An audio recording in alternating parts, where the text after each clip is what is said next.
जय माँ काली। कैसे हो आप सभी। साधना के दौरान जो आवाज़ें आती हैं उन सब का क्या रहस्य है। जैसे कि एक साधक है, साधना के तीसरे पहर में यानी कि वो रात्रि का साधना कर रहा है।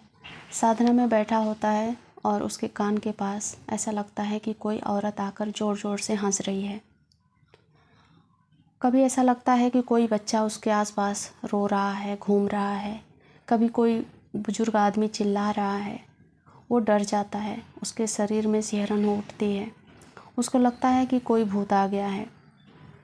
पर ये सच्चाई बहुत ही रहस्यमयी है, इसको एक बार में समझा ही नहीं जा सकता। और ये जो डर है कि भूत आ गया या फिर भूत प्रेत का साया आ गया, ये सब कुछ अकेले रहकर साधना करने से होता है, मतलब मन में आता है। अगर आप किसी विशेषज्ञ के अंडर में रहकर साधना करते हो तो इन डर को आप समझोगे और मतलब जो भी आवाज़ें आ रही हैं उसको आप समझोगे कि ये सारी आवाज़ें आखिर क्यों आ रही हैं और ये आवाज़ें कब आती हैं। तंत्र साधना का मैंने नाम लिया। तंत्र साधना में कुंडलिनी साधना भी होता है, त्राटक साधना भी होता है और मंत्र साधना भी होता है। कई लोग कुंडलिनी जागृत करने के लिए मंत्र साधना करते हैं तो उससे भी कुंडलिनी जागृत होती है।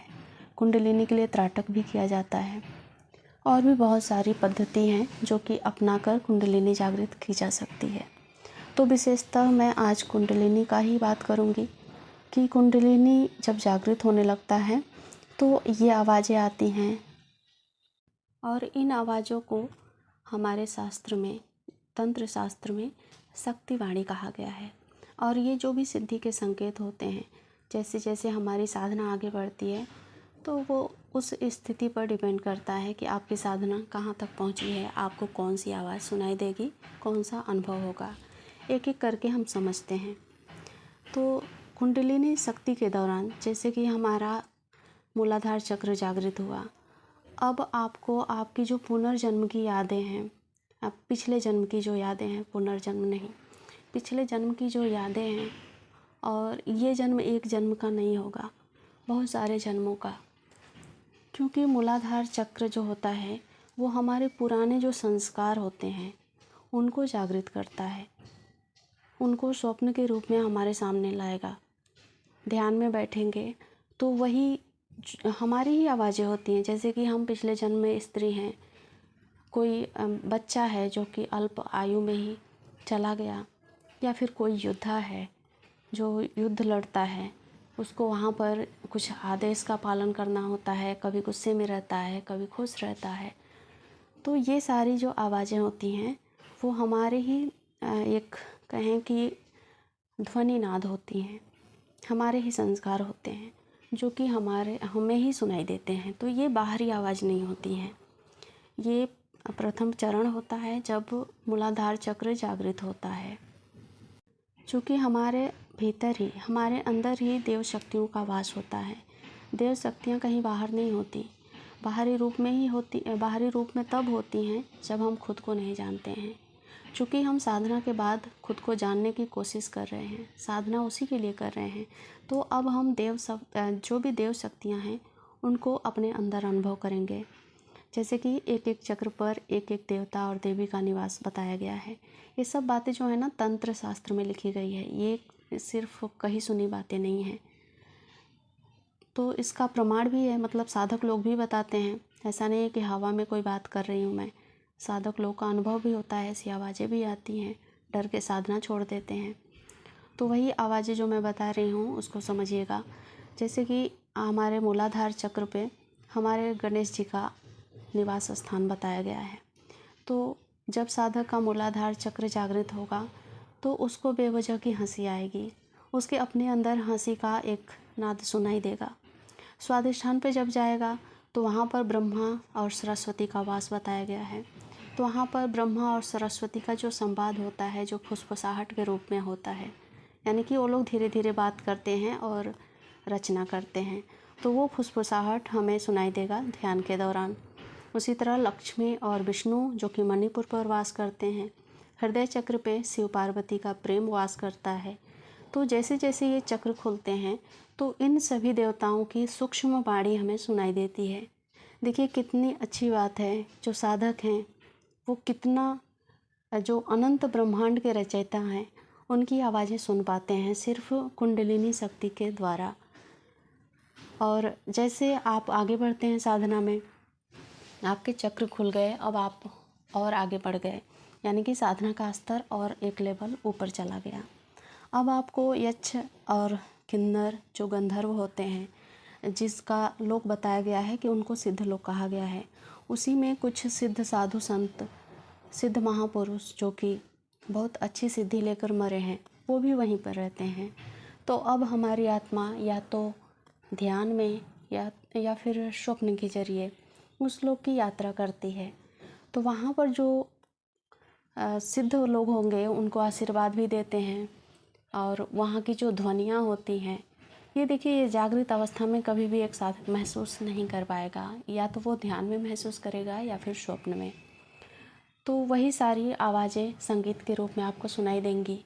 कुछ लोग बोलते हैं ना कि सीटी आवाज़ में बजती है, तो ये आवाज़ भी वही सिद्ध लोक की होती है, गंधर्व लोक की होती है। कभी कोई हंसी आपको सुनाई देगी, मधुर हंसी। तो ये सारी जो चीज़ें हैं, जैसे हंसी, गाना और संगीत, तो ये सिद्ध लोक की होती है।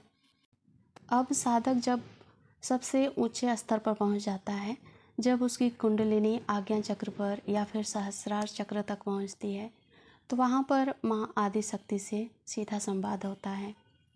माँ आदि शक्ति का स्वर उसे स्पष्ट सुनाई देता है, जैसे कि कोई कानों के पास आकर कुछ बोल रहा हो, कोई चीज़ मार्गदर्शक के रूप में आपके सामने आ रही हो, चेतावनी के रूप में, या फिर ऐसा कोई कह रहा हो आपके आसपास, जैसे कि आप किसी ऐसे परिस्थिति में फंसे हो कि उससे निकलना मुश्किल है, फिर आपको ऐसा लगता है कि कोई तो है जो मुझे कह रहा है कि डरो मत, मैं तुम्हारे साथ हूँ।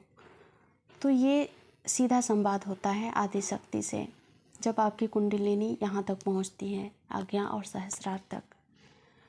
तो ये अनुभव साधकों के भी होते हैं, तंत्र शास्त्र का भी है, और थोड़ा बहुत अनुभव मुझे भी हुए हैं। तो ये सब कुछ रात्रि साधना में होता है, विशेषतः जब कुंडलिनी के लिए रात्रि साधना की जाती है। तो ये सारी आवाज़ें बताई मैंने, ये सारी जो कुछ भी आपके डरावने अनुभव होते हैं, कितने लोगों को हुए हैं, और कितने लोग ऐसे होते हैं जो डरकर साधना छोड़कर भाग जाते हैं। तो आपको डरना नहीं है, स्थिर बने रहना है। जब तक आप अपने डर पर काबू नहीं पाओगे, तब तक आपकी कोई भी साधना सफल नहीं होगी। जैसे कि आपकी कुंडलिनी मूलाधार पर जाएगी, रुक जाएगी, कभी कभी वो स्वादिष्ठान पे जाएगी, वहाँ पे रुक जाएगी, मणिपुर पे जाएगी, रुक जाएगी, हृदय पे जाएगी, रुक जाएगी। और देखिए, ऐसा नहीं है कि आप एक लाइन से अपने चक्रों को जागृत करने में सक्षम हो चुके हो। कुछ लोगों का सिर्फ हृदय चक्र जागृत होता है। इसका मतलब ये नहीं है कि नीचे के सभी चक्र जागृत हैं। ये गलत फहमी है आपकी। जब तक इंसान पूरी तरह से इन सभी जो भी मैंने अनुभव बताए, जो भी आवाज़ बताई, वो सारे आवाज़ आपको नहीं मिलते हैं, तब तक आपकी सभी चक्र, जो भी जिन चक्रों का देवता मैंने बताया, उनकी हंसी बताई, वो सारे अनुभव नहीं मिलते हैं, तब तक आपको सभी चक्र जागृत नहीं मिलेंगे। तो ऐसा होता है कि कुछ लोगों की जो आज्ञा चक्र होता है वो भी जागृत हो जाता है, लेकिन नीचे का चक्र जागृत नहीं है। मूलाधार जागृत है, पर बाकी के ऊपर के चक्र जागृत नहीं है। तो ऐसे होता है। चक्रों का जो विधान है, ये तंत्र साधना करने के बाद ही समझ में आता है, ऐसे बताने से समझ में नहीं आएगा। अगर आपको भी आपके मन में इस वीडियो को देखने के बाद कोई उलझन है, कोई प्रश्न है, तो मुझसे संपर्क कर सकते हैं दिए गए नंबर पे। उसके साथ अगर आप अपने जीवन को जानने में, यानी कि आपके भविष्य में क्या होने वाला है, आपके पास्ट में क्या हुआ है जिसकी वजह से आप परेशानी में हैं, तो मुझसे संपर्क कर सकते हैं। चलिए मिलते हैं अगले वीडियो में, तब तक अपना ख्याल रखें। जय माँ काली।